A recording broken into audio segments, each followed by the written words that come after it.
करायचं काय?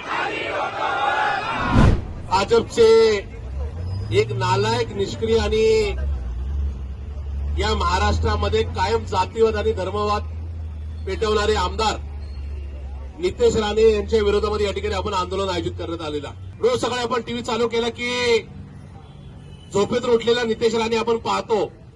मागची 1.5 वर्ष आले हा नितेश राणे सातत्याने पोलिसांच्या बद्दल बोलतो. साध्या कॉन्स्टेबल पासून पीआय, एसीपी, डीसीपी, सीपींपर्यंत बोलतो. त्यांनी सोलापूरच्या एका भाषणामध्ये भाष्य केलं की पोलिसांनो, हिंदू धर्माचं राज्य आहे आणि तुम्ही जर हिंदूच्या कार्यकर्त्यांची जर धरपकड केली तर लक्षात ठेवा, पोलिसांची आम्ही अशा ठिकाणी बदली करू की त्या पोलिसाच्या बायकोचा फोन सुद्धा लागणार नाही, नॉट रिचेबल राहिला, अशा ठिकाणी त्या पोलिसाची बदली केली जाईल. हे नितेश राणेच्या बापाचं राज्य आहे का? दुसऱ्यांदा तिसऱ्यांदा निवडून आलेला हा आमदार एवढे बालिशचाळीकर असेल, पण त्यांच्या घरच्यांनी किमान नोकरांनी तरी काळजी घ्यावी, त्याला च्यवनप्राश द्यावं, म्हणजे थोडी बुद्धी व्यवस्थित होईल, एवढी आमची या ठिकाणी भाजपवाल्यांना विनंती आहे.